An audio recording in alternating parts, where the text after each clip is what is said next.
The yellow school bus rolled along the desolate Highway 190, cutting through the vast expanse of Death Valley like a bright beacon against the endless brown and tan landscape. Inside, 20 college students from UC San Diego chatted excitedly about their weekend geology field trip, unaware that they were about to become part of one of the most baffling disappearances in American history. Dr. Sarah Mitchell, a 34-year-old geology professor with auburn hair and wire-rimmed glasses, stood at the front of the bus, gripping the metal rail as the vehicle swayed over the uneven desert road.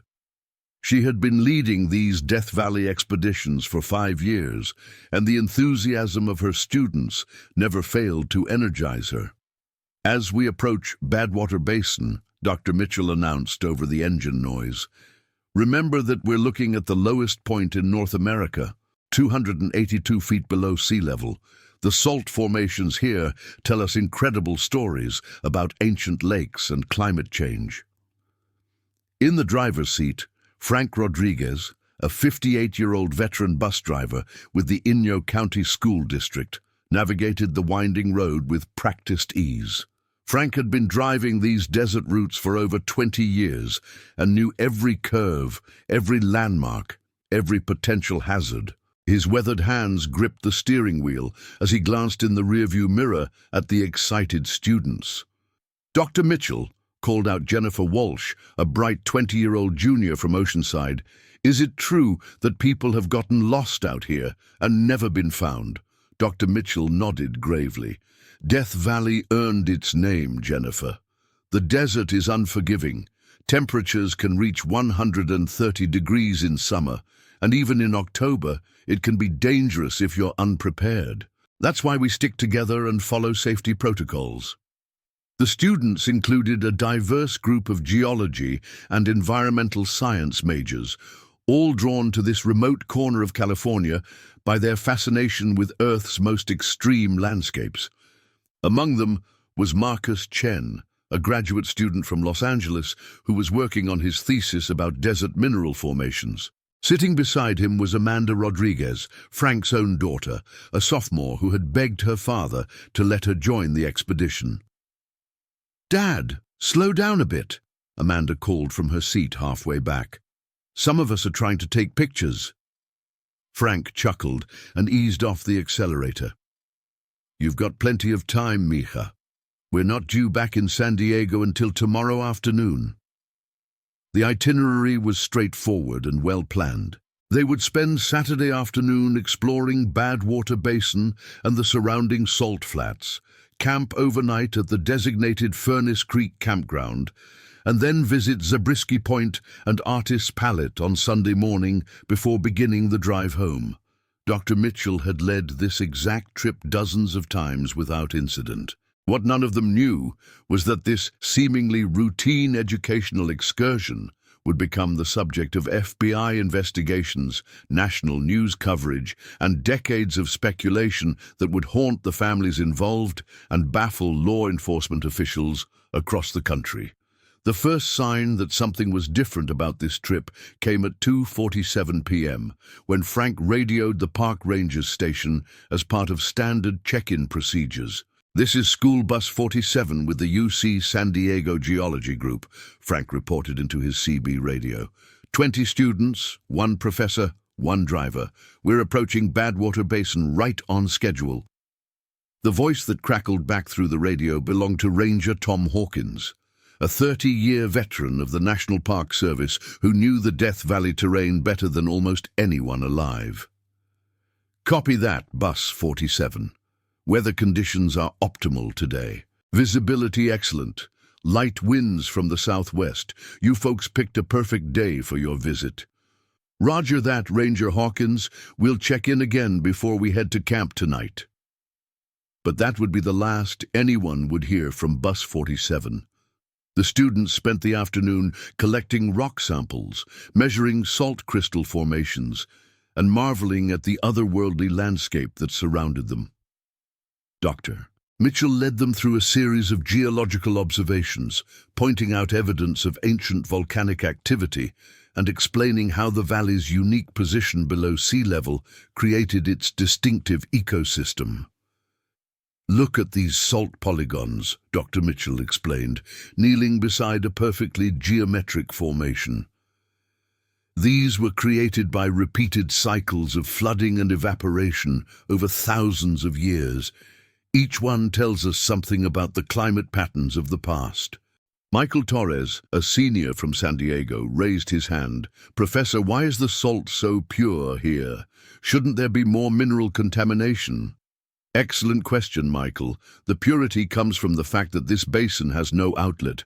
All the dissolved minerals that wash down from the surrounding mountains get concentrated here as the water evaporates." The students worked in small groups, documenting their findings and collecting samples according to the strict protocols Dr. Mitchell had established. Safety was always the top priority on these expeditions. Each student wore a bright orange safety vest, carried emergency water supplies, and stayed within designated boundaries. Lisa Park, a quiet student from Korea who was studying environmental science, noticed something unusual as the afternoon wore on. "Professor Mitchell," she said, approaching the group leader during a break, "have you noticed how quiet it is today? Usually there are other tourists around, but I haven't seen anyone else all afternoon." Dr. Mitchell looked around the vast expanse of Badwater Basin. Lisa was right. Typically, even on weekdays, there would be other visitors, park rangers making rounds, or at least some through traffic on the highway. But today, the landscape seemed completely empty, except for their group. "It is unusually quiet," Dr. Mitchell agreed. "But that's not necessarily unusual. Death Valley can be very isolated, especially during the week." By 5:30 p.m., the group had completed their planned activities at Badwater Basin and was preparing to return to the bus for the drive to Furnace Creek Campground. The sun was beginning to set, painting the surrounding mountains in brilliant shades of orange and red that made the landscape look like something from another planet. Frank performed his routine pre-departure inspection of the bus, checking tire pressure, fluid levels, and ensuring all emergency equipment was in working order. Everything appeared normal. "All right, everyone," Dr. Mitchell called out. "Let's get loaded up and head to camp. We want to get there before dark." The students climbed aboard the bus in good spirits, chattering about their discoveries and looking forward to the evening campfire where Dr. Mitchell traditionally shared stories about the geological history of the region. Amanda Rodriguez took her usual seat near the front, while Marcus Chen settled in with his notebook, reviewing the day's observations. Frank started the engine and pulled away from the Badwater Basin parking area at exactly 5:47 p.m. The bus headed north on Highway 190 toward Furnace Creek, a journey that should have taken approximately 30 minutes under normal conditions. But at 6:15 p.m., when the bus failed to arrive at the campground as scheduled, Ranger Hawkins began to feel the first stirrings of concern. "Probably just running a little late," he told himself. But something in his gut told him otherwise. Frank Rodriguez was known for his punctuality, and Dr. Mitchell always adhered strictly to her planned schedule. By 6:45 p.m., Ranger Hawkins was actively worried. He attempted to reach the bus by radio but got no response. He then called the park's main communication center and requested that all ranger units be on the lookout for School Bus 47. "We've got a UC San Diego geology group that's running about an hour late," he reported. "Last known position was Badwater Basin at approximately 1750 hours. Bus should have arrived at Furnace Creek by 1815. Ranger Patricia Cortez, who was patrolling the northern section of the park, immediately altered her route to begin searching along Highway 190. "Tom, I'm about 20 miles north of Badwater," she radioed back. "I'll start a southbound sweep and see if I can spot them." At 7:30 p.m., with still no sign of the missing bus, Ranger Hawkins made the decision to call for additional help. He contacted the Inyo County Sheriff's Department and requested assistance with what was now being classified as a potential emergency situation. Sheriff William Bradley, a 45-year-old lawman who had been serving Inyo County for over 15 years, immediately dispatched 2 deputies to assist in the search. He also contacted the California Highway Patrol and requested aerial support. "We've got 21 people missing in Death Valley," Sheriff Bradley reported to the CHP dispatcher. "They were last seen at Badwater Basin around 1800 hours. We need helicopters with thermal imaging capability." As darkness fell over Death Valley, the search effort intensified. Multiple ranger units, sheriff's deputies, and CHP officers began systematically combing every road, trail, and accessible area between Badwater Basin and Furnace Creek. The first helicopter arrived at 9:15 p.m., equipped with powerful searchlights and thermal imaging equipment capable of detecting body heat from several miles away. Pilot Robert Chen, no relation to Marcus, had over 20 years of search and rescue experience in the California desert. "We're starting our grid search now," Pilot Chen reported to the command center that had been established at the Furnace Creek Visitor Center. "Weather conditions are excellent for searching. Clear skies, minimal wind." For 6 hours, the helicopter crisscrossed the Death Valley Basin, its searchlights cutting through the darkness as thermal imaging equipment scanned for any sign of human presence. They covered not just the main highway, but every side road, wash, and area where a bus might have gone off course. They found nothing. "Command, this is Searchbird 1, Pilot Chen reported at 3:20 a.m. "We've completed a full grid search of the primary area and extended perimeter. No thermal signatures consistent with human subjects, no sign of the missing vehicle." On the ground, the search teams were equally frustrated. Sheriff Bradley had personally walked sections of Highway 190 with high-powered flashlights, looking for any evidence that the bus had left the road. Tire tracks, debris, anything that might indicate where Bus 47 had gone. "It's like they just vanished," Deputy Maria Santos reported to the sheriff at 4 a.m. "There's no logical explanation for how a 40-foot school bus can disappear without a trace." As dawn broke over Death Valley on October 15, 1989, the search effort expanded dramatically. The FBI was notified and immediately dispatched a team of agents specializing in missing persons cases. Additional helicopters arrived from Nellis Air Force Base in Nevada, and volunteer search and rescue teams from across Southern California began converging on the area. Special Agent Diana Foster, a 15-year veteran of the FBI's Los Angeles field office, arrived at the command center at 7:30 a.m. to take charge of the federal investigation. "What do we know for certain?" Agent Foster asked Sheriff Bradley as she reviewed the case files. 20 UC San Diego students, 1 professor, and 1 bus driver left Badwater Basin yesterday at 17:47, Bradley replied.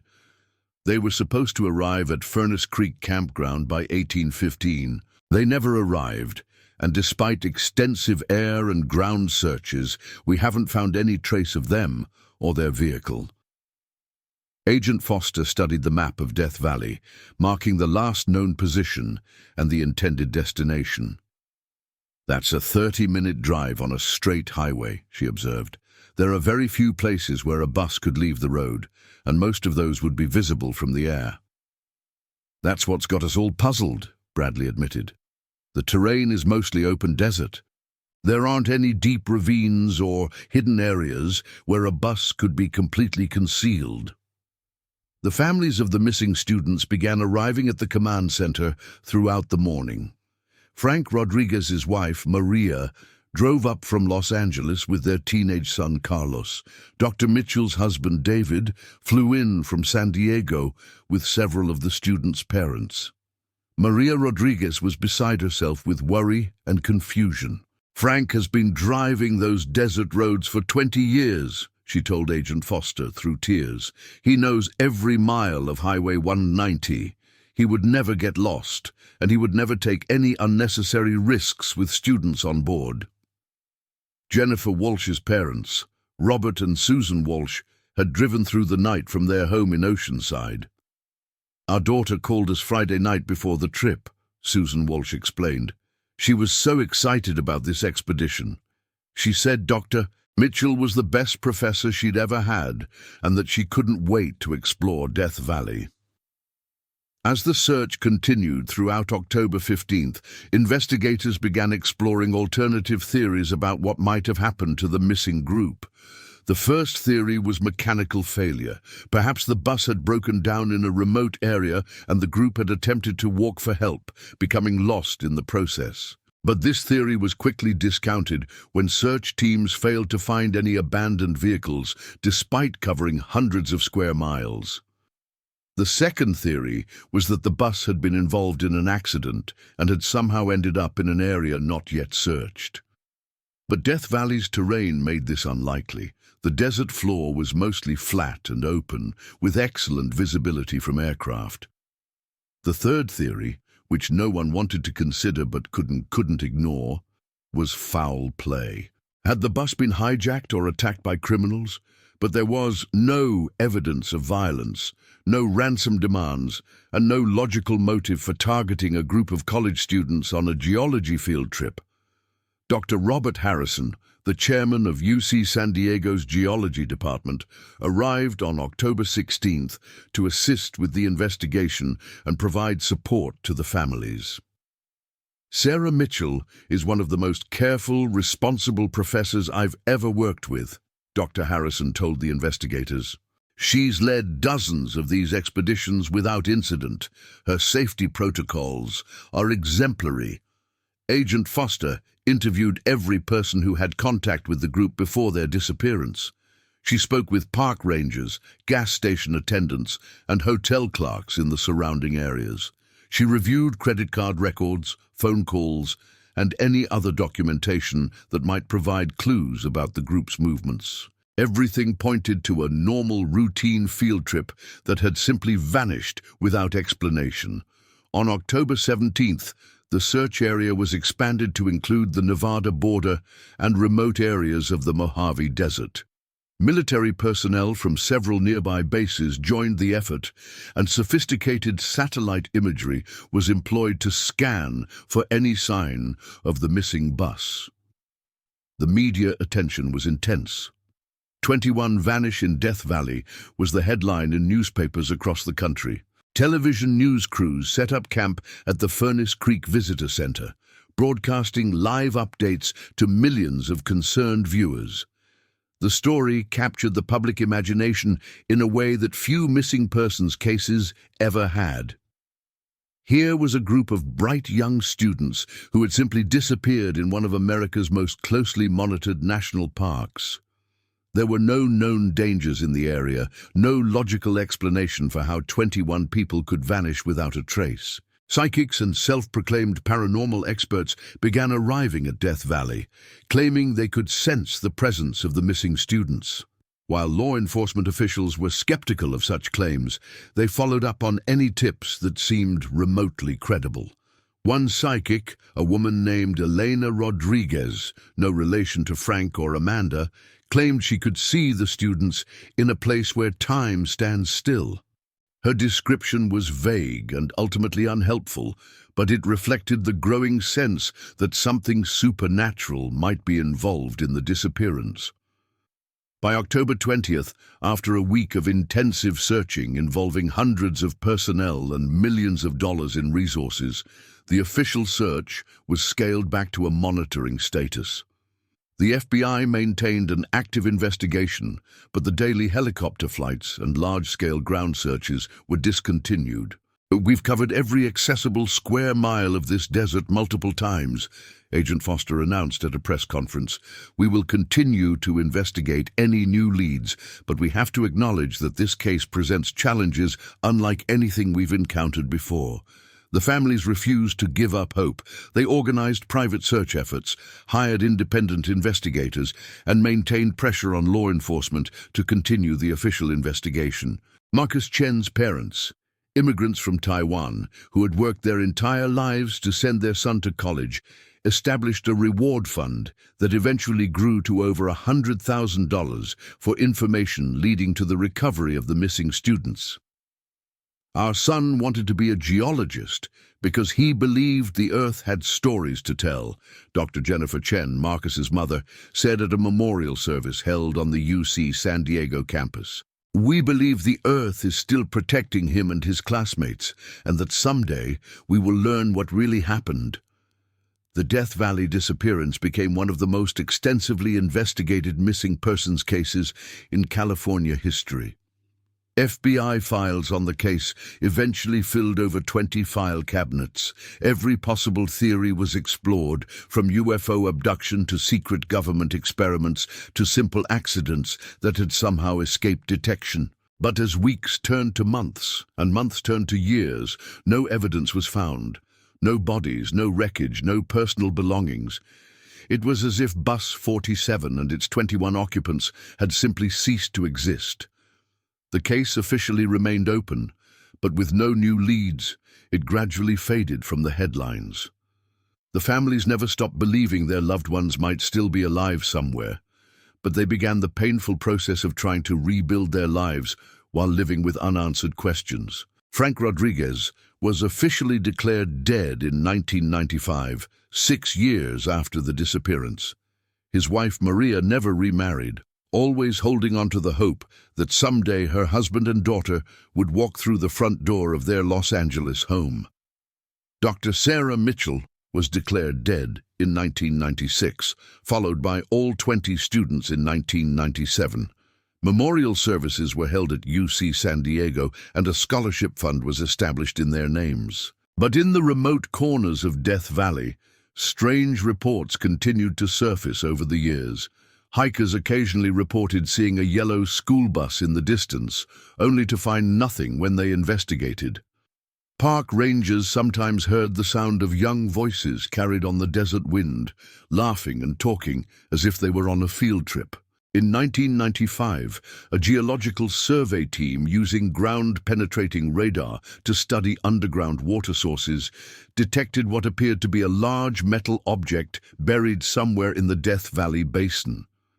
But when they attempted to pinpoint the location for excavation, their equipment malfunctioned and they were unable to reproduce the readings.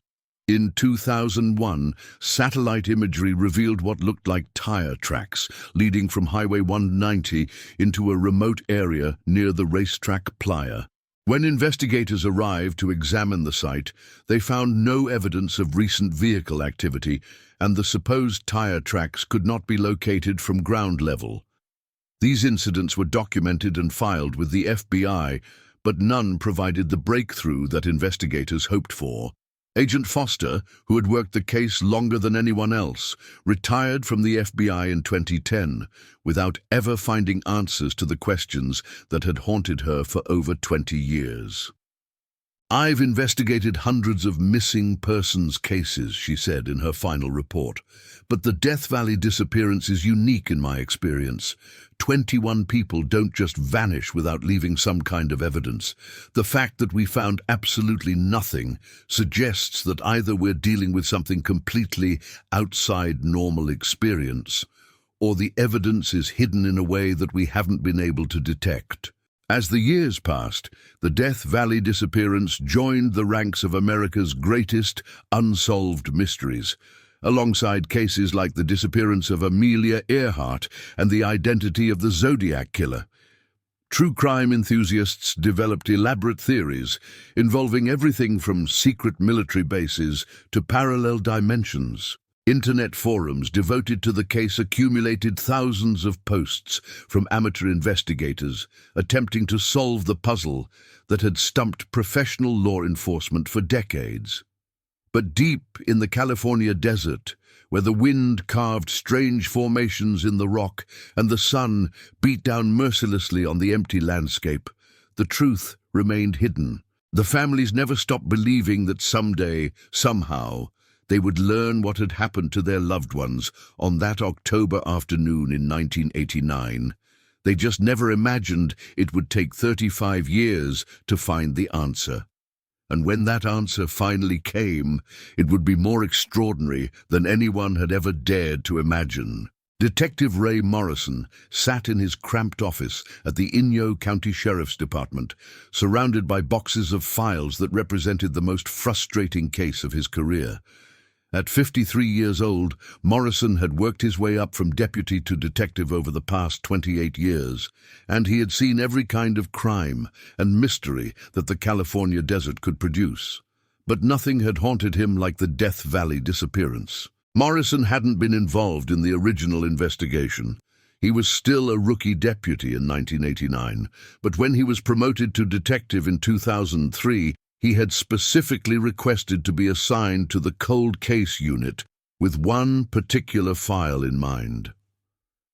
"Every detective needs a white whale," Morrison often told his colleagues, referring to the obsession that consumed Captain Ahab in Melville's classic novel.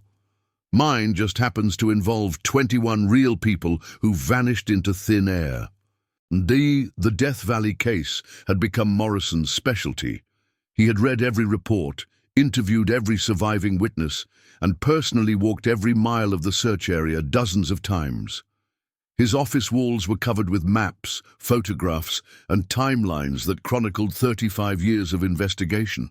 On this particular March afternoon, Morrison was reviewing a new piece of evidence that had arrived just that morning: satellite imagery from a private aerospace company that was developing advanced ground-penetrating technology for mineral exploration.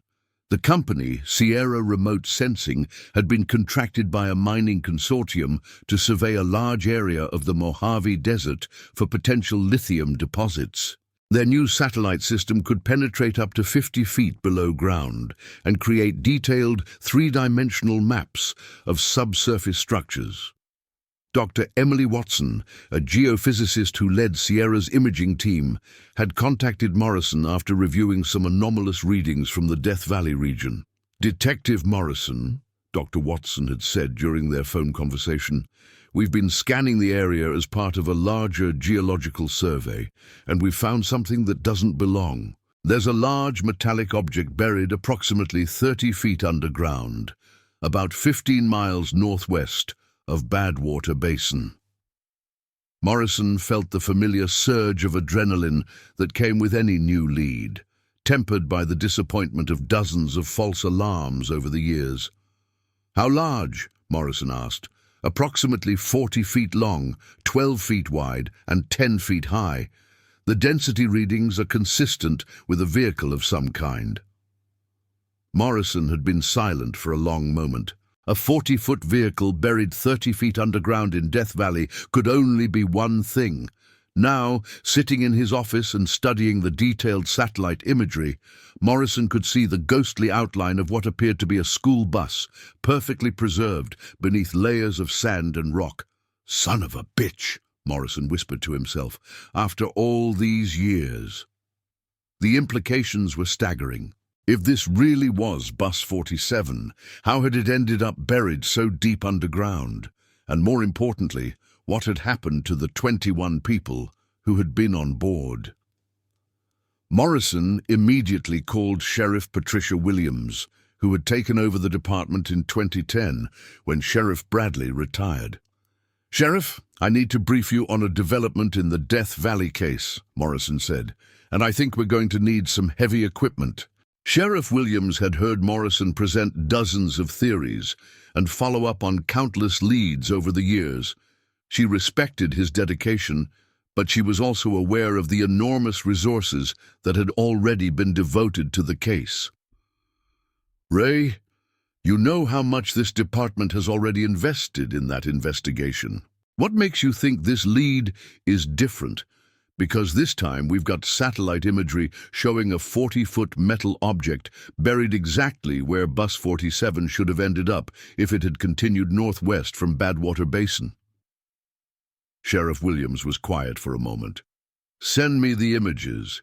If this is real, we're going to need to involve the FBI again."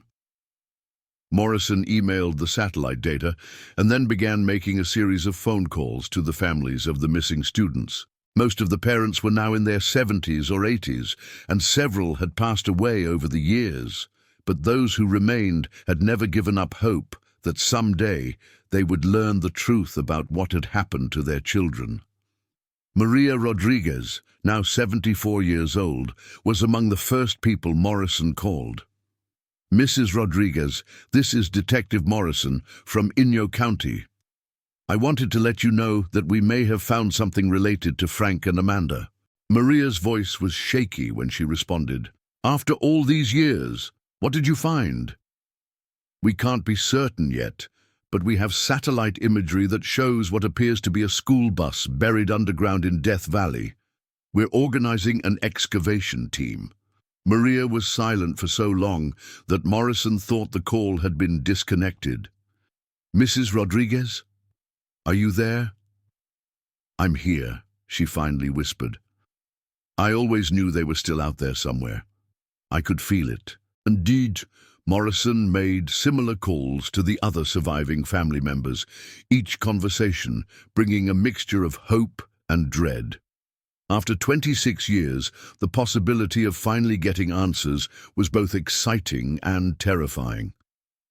Dr. David Mitchell, Sarah's widower, was now remarried and living in Oregon, but he had never stopped wondering about his first wife's fate.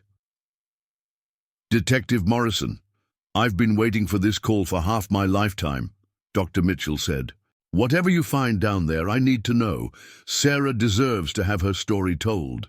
The excavation was scheduled to begin on April 1st, 2015. The FBI reopened their investigation and assigned Special Agent Jennifer Park, no relation to the missing student Lisa Park, to coordinate with local authorities. Agent Park was a specialist in archaeological recovery and had worked on several high-profile cases involving the recovery of human remains from remote locations. She understood the delicate balance required when dealing with both criminal investigation and family closure. "Our primary goal is to determine whether this object is indeed the missing school bus," Agent Park explained during a press conference. "If it is, we will proceed with a careful archaeological excavation to preserve any evidence and to treat any human remains with appropriate dignity."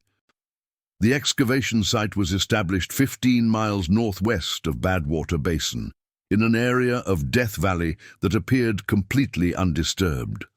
The satellite imagery had indicated that the buried object was located beneath what looked like natural desert floor, with no surface evidence of disturbance. Morrison stood at the edge of the excavation site on the morning of April 1st, watching as heavy equipment began carefully removing layers of sand and sediment. The process was slow and methodical, with every shovelful of dirt being sifted and examined for evidence. Dr. Rebecca Chen, a forensic archaeologist from UC Berkeley, supervised the excavation to ensure that proper scientific protocols were followed. "Based on the satellite imagery, we should reach the object at approximately 30 feet, Dr. Chen explained to the assembled team. "We'll proceed in 6-inch increments once we get within 5 feet of the target depth." The work was hot and tedious. Death Valley in April could reach temperatures of over 100 degrees, and the excavation team had to take frequent breaks to avoid heat exhaustion. But Morrison refused to leave the site, convinced that after 26 years, he was finally close to solving the greatest mystery of his career. On April 3rd, at exactly 2:47 p.m., the same time that Frank Rodriguez had made his final radio check-in 26 years earlier, the excavation team struck metal. "We've got something," called out the operator of the excavation equipment. Dr. Chen immediately halted the mechanical digging and ordered the team to proceed by hand. Using brushes and small tools, they began carefully exposing the surface of the buried object.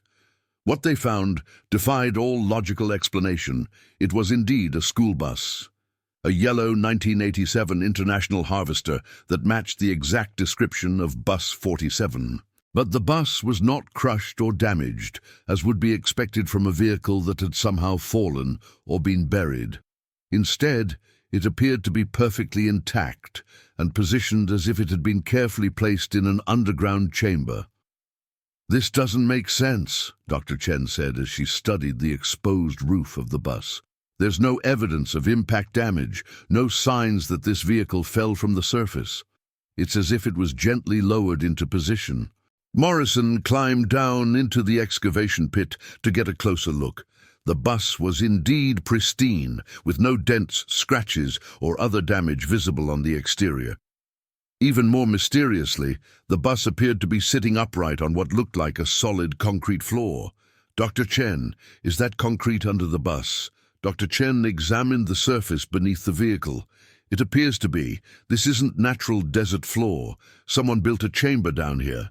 Agent Park ordered additional excavation to expose more of the underground structure. What they discovered was even more baffling. The bus was sitting in an artificial cavern approximately 60 feet long, 40 feet wide, and 15 feet high. The walls and floor were made of poured concrete, and there were what appeared to be ventilation shafts leading to the surface. "This is a constructed facility," Agent Park reported to her superiors at the FBI. "Someone built an underground chamber and somehow got that bus down here." But the most disturbing discovery was yet to come. The doors of the bus were locked from the outside. Not just closed, locked with heavy-duty padlocks that showed no signs of rust or deterioration, despite being underground for 26 years. Why would someone lock the doors from the outside? Morrison wondered aloud. Agent Park was thinking the same thing, but she had a terrible suspicion about what they might find inside the bus. "We need to get a court order before we open those doors," she told Morrison. "Whatever's inside there, we need to document everything properly." The excavation was temporarily halted while legal procedures were followed. The families of the missing students were informed about the discovery, and media attention intensified as news of the found bus spread across the country. "Bus found in Death Valley after 26 years" was the headline in newspapers from coast to coast. Television news crews once again descended on Death Valley, broadcasting live updates from the excavation site. Maria Rodriguez made the drive from Los Angeles to Death Valley, determined to be present when the bus was finally opened. "I need to see for myself," she told reporters who tried to interview her. "Whatever happened to my husband and my daughter, I need to know." No. On April 7, 2015, with proper legal authorization and in the presence of family members, investigators and media representatives, Agent Park approached the locked doors of Bus 47. The padlocks were carefully cut with bolt cutters, and the doors were slowly opened for the first time in 26 years. What they found inside would haunt everyone present for the rest of their lives. The bus was empty, not just empty of people, empty of everything. No personal belongings, no luggage, no geological samples, no emergency equipment. The interior had been completely stripped of anything that might indicate that 21 people had ever been inside. But that wasn't the most disturbing discovery. Every seat in the bus had been carefully labeled with a handwritten name tag. The tags were written in neat block letters and appeared to be made from the same type of paper used in elementary schools. Frank Rodriguez, Dr. Sarah Mitchell, Jennifer Walsh, Marcus Chen, Amanda Rodriguez, Lisa Park, Michael Torres. All 21 names were there, each one placed on the seat where that person had been sitting when the bus left Badwater Basin on October 14, 1989. "Someone knew exactly where each person was sitting," Agent Park observed. "This level of detail suggests that whoever did this had extensive knowledge of the group." Morrison examined each name tag carefully. The handwriting was consistent throughout, suggesting that one person had written all of them.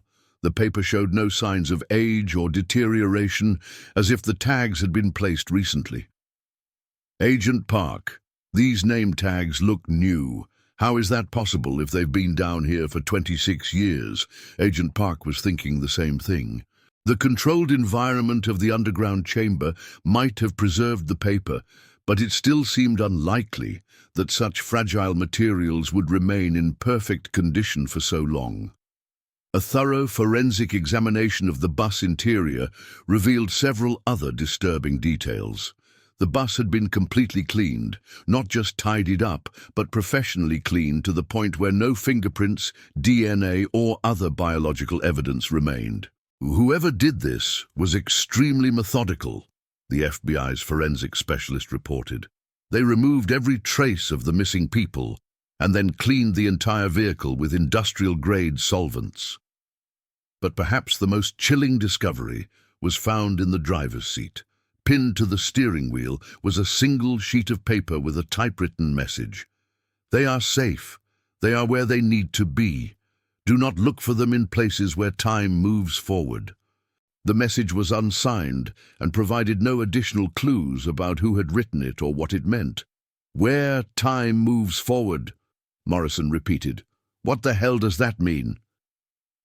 Agent Park had been studying unsolved disappearances for over 15 years, and she had seen her share of bizarre cases, but the Death Valley situation was unlike anything in her experience. "Detective Morrison, I think we need to expand our investigation beyond conventional criminal activity. Someone with significant resources and planning ability orchestrated this. The underground chamber alone would have cost hundreds of thousands of dollars to construct." The investigation into the underground facility revealed that it had been built sometime in the late 1980s, shortly before the disappearance. Construction permits had been filed with Inyo County under the name of a shell company that no longer existed. The paper trail led to a series of defunct corporations and offshore accounts that effectively concealed the identity of whoever had financed the project. "Someone planned this for years," Agent Park concluded. "They built the facility, waited for the right opportunity, and then somehow transported 21 people and their bus underground without leaving any surface evidence. But how do you make 21 people disappear without a trace? And why go to such elaborate lengths to conceal their fate?" The FBI's Behavioral Analysis Unit suggested that the perpetrator might be someone with a personal connection to the group, possibly someone who felt wronged by the university or had some other motive for targeting these particular students. But after months of investigation, no such connection could be found. Dr. Mitchell had no known enemies. The students were all well regarded by their peers and professors, and Frank Rodriguez was universally respected in his community. The case took another strange turn in September 2015, when Morrison received a package in the mail with no return address. Inside was a single photograph showing the 20 missing students and Dr. Mitchell standing in what appeared to be a classroom or laboratory setting. But the photograph was impossible. According to the timestamp in the corner, the picture had been taken on March 15, 2015. Exactly 26 years after the disappearance, and on the same day that Morrison had first seen the satellite imagery of the buried bus. "This photograph was taken last year," Morrison told Agent Park, "but these people haven't aged a day since 1989. Agent Park examined the photograph with every forensic technique available. The image was genuine, not digitally manipulated or altered in any way. But the implications were impossible to accept. "Either this is the most sophisticated hoax in history," Agent Park said, "or we're dealing with something that defies every law of physics and biology that we understand." The photograph showed the missing people in what appeared to be good health and spirits. They were wearing the same clothes they had been wearing on October 14, 1989, and they appeared to be exactly the same age as when they disappeared. In the background of the photograph, barely visible, was what appeared to be some kind of advanced laboratory equipment that didn't match any known technology from 1989 or even 2015. "Where is this place?" Morrison wondered. "And how are these people still alive and unchanged after 26 years? The investigation continued, but each new discovery only deepened the mystery. The FBI brought in experts from various fields, physicists, biologists, psychologists, and even theoretical researchers who studied the possibilities of time manipulation and parallel dimensions. None of them could provide a satisfactory explanation for what had happened to the missing students and their bus. As 2015 turned into 2016 and then into 2017, the Death Valley case became the subject of academic study and popular fascination. Documentaries were made, books were written, and conspiracy theories proliferated on the internet. But for the families of the missing people, the discovery of the empty bus brought more questions than answers. Were their loved ones still alive somewhere? Had they been kidnapped and held captive for decades, or had something even more extraordinary happened to them? Morrison never stopped investigating. Even after his official retirement in 2020, he continued to research the case as a private citizen, convinced that somewhere in the vast desert of Death Valley, the truth was waiting to be discovered. "I've spent over 30 years of my life on this case," Morrison told a reporter in 2023. "I'm not going to stop now. Those 21 people deserve to have their story told, whatever that story might be." What Morrison didn't know was that the answer was closer than he had ever imagined. And in 2024, 35 years after the original disappearance, a discovery would be made that would finally reveal the truth about what had happened on that October afternoon in 1989. The truth would be more extraordinary than anyone had ever dared to imagine, and it would change everything that humanity thought it knew about the nature of time, space, and reality itself. Dr. Elena Vasquez stood at the edge of what appeared to be an impossible discovery, watching as her team's advanced quantum sensors detected energy signatures that defied every known law of physics. As the lead researcher for the Department of Energy's Classified Phenomena Research Division, Dr. Vasquez had investigated dozens of unexplained incidents across the American Southwest, but nothing had prepared her for what lay hidden beneath the Death Valley desert. The breakthrough had come 3 weeks earlier, when seismic monitoring equipment at the nearby Nevada National Security Site detected unusual gravitational anomalies emanating from the exact location where Bus 47 had been found buried 9 years prior. The anomalies weren't consistent with natural geological activity or known human technology. They suggested the presence of something that shouldn't exist. "Dr. Vasquez," called out her lead technician, Dr. Marcus Webb, "the quantum field readings are off the charts. Whatever's down there is generating massive temporal distortions." Dr. Vasquez studied the readouts on her tablet. The data showed energy patterns that reminded her of theoretical models for time dilation fields, technology that existed only in the realm of advanced physics theories and science fiction. "How deep?" she asked. "Approximately 200 feet below the chamber where the bus was found. There's a massive structure down there, and it's definitely not natural." The team had been granted unlimited resources by a joint task force comprising the FBI, Department of Energy, and several classified agencies whose involvement in the case had never been publicly acknowledged. After 35 years of dead ends and impossible evidence, the government was finally ready to commit serious scientific resources to understanding what had happened in Death Valley. Dr. Vasquez had been briefed on all aspects of the case, including the classified materials that had never been released to the public. She knew about the impossible photograph from 2015, about the typewritten message found on the bus, and about dozens of other anomalous incidents that had occurred in Death Valley over the decades. What she didn't know was that in less than 6 hours she would come face to face with the 21 people who had vanished 35 years ago, and they would tell her a story that would fundamentally change humanity's understanding of its place in the universe.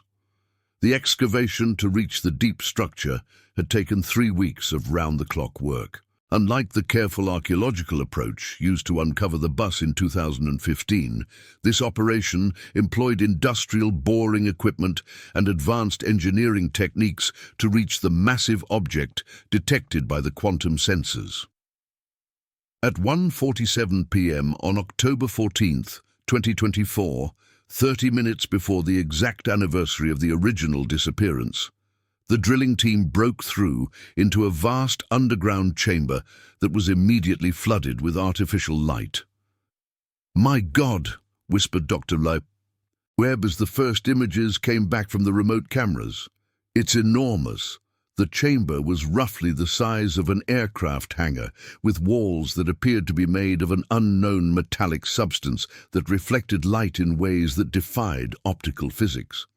In the center of the chamber sat a structure that could only be described as a spacecraft, though its design was unlike anything in human aerospace technology. "Dr. Vasquez," reported the lead engineer, "we're reading atmosphere in the chamber, breathable air, normal pressure, temperature of exactly 72 degrees Fahrenheit." Dr. Vasquez made the decision to descend into the chamber personally, despite the obvious risks. She had spent her entire career studying phenomena that challenged conventional understanding, and she knew that this might be the discovery that defined not just her work, but human history itself. The descent took 20 minutes via a temporary elevator system that had been hastily constructed. As Dr. Vasquez emerged into the chamber, she was struck by the complete silence and the ethereal quality of the light that seemed to emanate from the walls themselves. The spacecraft, for lack of a better term, was approximately 150 feet long and 80 feet wide, with a hull that appeared to shift color subtly as she moved around it. There were no visible seams, windows, or obvious entry points, yet the craft somehow conveyed a sense of incredible technological sophistication. "Dr. Vasquez," came Dr. Webb's voice through her communication system. "We're detecting movement inside the craft." Before Dr. Vasquez could respond, a section of the spacecraft's hull simply dissolved, creating an opening large enough for several people to pass through. The transition was seamless and silent, like watching ice melt in fast motion. Standing in the newly created doorway was a figure that Dr. Vasquez recognized immediately from the case files. Dr. Sarah Mitchell, looking exactly as she had on October 14, 1989. "Dr. Vasquez," Dr. Mitchell said with a warm smile, "we've been expecting you. Please, come inside. There's so much we need to explain." Dr. Vasquez approached the spacecraft on unsteady legs, her scientific training warring with the impossibility of what she was witnessing. Dr. Mitchell appeared to be in perfect health and exactly the same age as when she had disappeared 35 years earlier. "Dr. Mitchell, I'm Dr. Elena Vasquez with the Department of Energy. Are you really Sarah Mitchell?" "I am. And I know this must be incredibly confusing for you. Please come aboard. Your questions will be answered." The interior of the spacecraft was as impossible as its exterior. The walls seemed to extend infinitely in some directions, while remaining clearly defined in others. The lighting had no visible source, but provided perfect illumination throughout the space. Seated in what appeared to be a comfortable lounge area were the 20 students who had disappeared with Dr. Mitchell. All of them looked exactly as they had in 1989, showing no signs of aging or distress. Jennifer Walsh stood up as Dr. Vasquez entered. "Dr. Vasquez, welcome. I know this is a lot to process, but we want you to understand that we're here voluntarily and we're safe." Marcus Chen nodded in agreement. "We've been waiting for the right time to make contact again. Today, on the 35th anniversary, seemed appropriate." Dr. Vasquez felt her scientific skepticism battling with the evidence of her own senses. "Where have you been for 35 years? How is it possible that you haven't aged?" Dr. Mitchell gestured for Dr. Vasquez to sit down. The answer to that question requires us to expand your understanding of time and space. What you call 35 years, we've experienced as approximately 3 months. That's impossible, Dr. Vasquez said automatically. Under normal circumstances, yes. But we haven't been under normal circumstances. We've been existing in a temporal bubble created by our hosts. Hosts? Amanda Rodriguez, Frank's daughter, spoke up. Dr. Vasquez, on October 14th, 1989, our bus was intercepted by beings from what you might call another dimension. But they're not aliens in the way humans typically imagine them. They're us, evolved humans from a future timeline where humanity learned to manipulate time and space. Dr. Vasquez felt her worldview reshaping itself in real time. Future humans, Dr. Mitchell continued the explanation. In their timeline, humanity developed temporal technology in the early 21st century.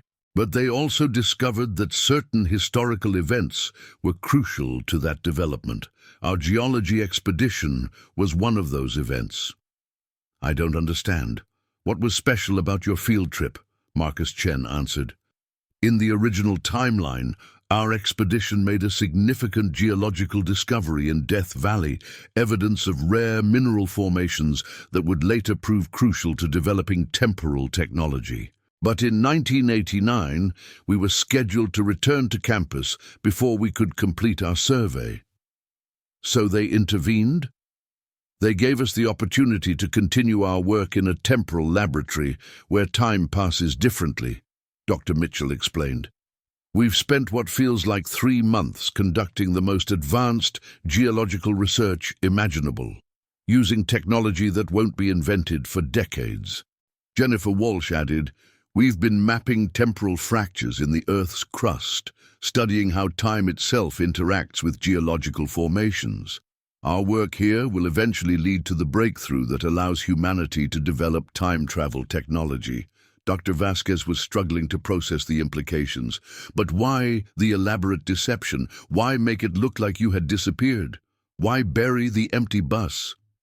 Lisa Park, who had been quietly listening, spoke up. Because the timeline had to be preserved.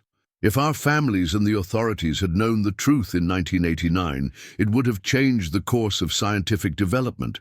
Humanity wasn't ready for that knowledge. The bus, the locked doors, the name tags, all of that was theater, Dr. Mitchell explained. Our host needed to create a mystery that would keep people searching, but not so obvious that it would reveal the truth prematurely. And the photograph from 2015, a carefully timed reminder that we were still here, still working. Our hosts can manipulate the flow of time, but they can also interact with your timeline at specific moments when it's safe to do so. Dr. Vasquez looked around at the group of people who had become one of America's greatest unsolved mysteries. What about your families? They've been grieving for 35 years. Amanda Rodriguez's expression became sad.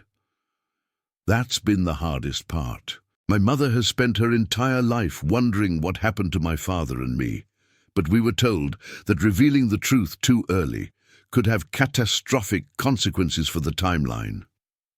So why now? Dr. Vasquez asked. Why are you revealing yourselves today? Dr. Mitchell smiled. Because according to our hosts, humanity has reached a critical juncture. The temporal technology that our research will help develop is about to be discovered by your timeline's scientists. Our work here is complete, and it's time for us to return and share what we've learned. You're coming back? We are. But first, you need to prepare your government and your scientific community for what's coming. The discovery of temporal manipulation technology will change everything about human civilization. Wars will be fought over it if it's not handled properly. Frank Rodriguez, who had been silent throughout the conversation, finally spoke. Dr. Vasquez, my daughter and I have been away from our family for what feels like 3 months, but we know that decades have passed in your world. The pain our absence has caused weighs on us every day. But we were told that our sacrifice would help secure humanity's future. Dr. Vasquez realized that she was witnessing something far more significant than the solution to a missing persons case. She was being given advance warning of a technological revolution that would fundamentally alter human society. "What do you need me to do?" Dr. Mitchell handed her a device that looked like a sophisticated tablet. This contains detailed information about temporal fractures, the geological formations that enable time manipulation, and the theoretical framework for developing the technology safely. You need to ensure that this information reaches the right scientists and government officials. But how do I explain where this came from? How do I convince anyone that this is real?" "You start by bringing us home," Jennifer Walsh said. "Our families deserve to know that we're alive and safe. The media attention from our return will create the platform you need to introduce these concepts to the scientific community." Dr. Vasquez looked at the tablet in her hands. The screen showed complex mathematical equations and geological diagrams that were far beyond current human understanding, yet somehow made intuitive sense as she studied them. "There's something else," Marcus Chen said. "Our hosts wanted us to give you a warning. There are other temporal anomalies appearing around the world. Some are natural phenomena caused by the Earth's changing electromagnetic field, but others are the result of experiments by future civilizations, not all of them human." "What does that mean?" "It means that humanity's timeline is becoming unstable. The research we've been conducting here is part of a larger effort to map and stabilize temporal fractures before they cause irreversible damage to the space-time continuum." Dr. Mitchell stood up. "Dr. Vasquez, we know this is overwhelming, but humanity is about to take its next great evolutionary step. You've been chosen to help guide that transition." "Why me?" "Because according to our hosts, you're the only current human scientist with both the technical expertise and the security clearance to effectively communicate this information to the right people.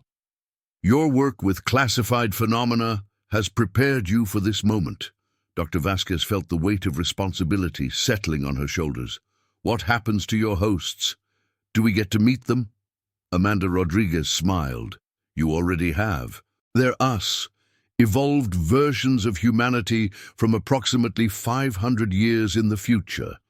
They've been subtly guiding human development for centuries, preventing technological disasters and ensuring that humanity survives long enough to reach their level of advancement. The temporal laboratory where you've been working, is it here, in this spacecraft?" "This isn't a spacecraft in the traditional sense," Dr. Mitchell explained. "It's a temporal displacement device. The actual laboratory exists in a pocket dimension that's accessible from multiple points in space and time. We've been working alongside scientists and researchers from many different eras." Dr. Vasquez looked around the impossible interior of the craft. "When do you want to return to the surface?" "Now," Frank Rodriguez said firmly. "I've missed 35 years of my wife's life.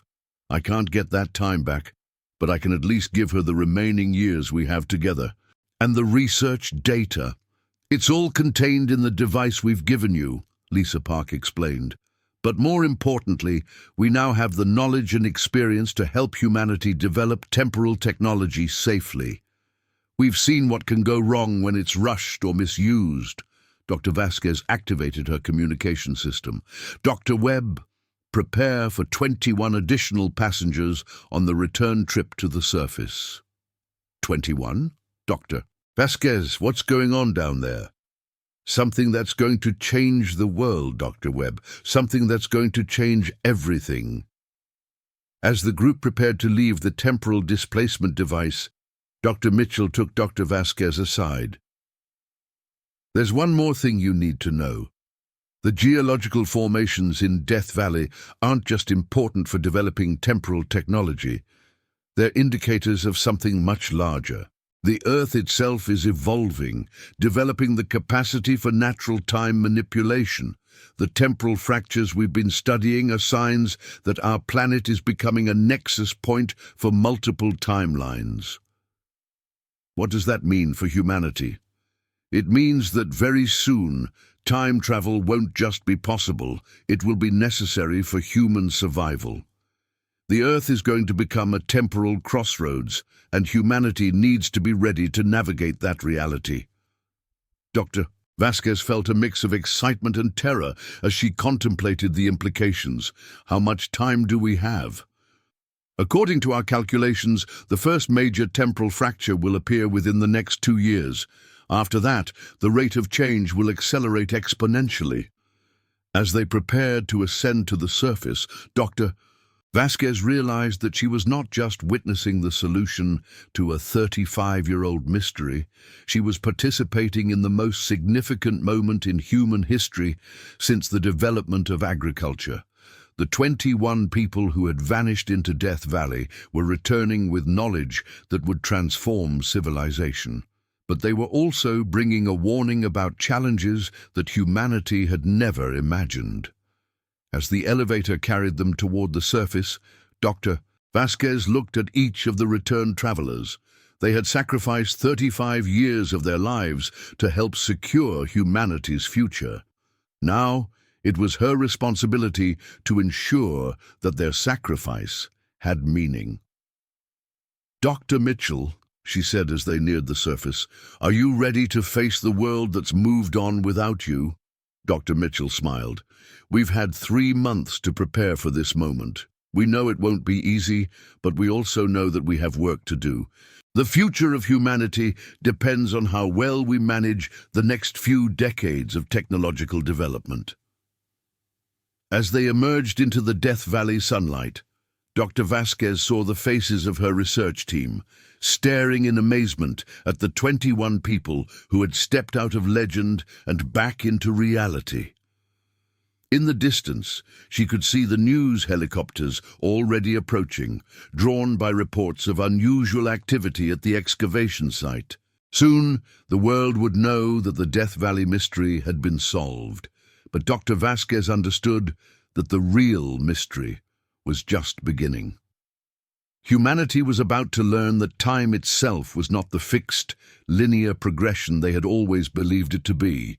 They were about to discover that the universe was far stranger, far more complex, and far more dangerous than they had ever imagined. And they were about to find out whether they were ready for the responsibilities that came with mastering time itself. The 21 travelers from Death Valley had returned home. But in bringing them back, Dr. Vasquez had opened the door to a future that would challenge everything humanity thought they knew about reality. The greatest adventure in human history was about to begin.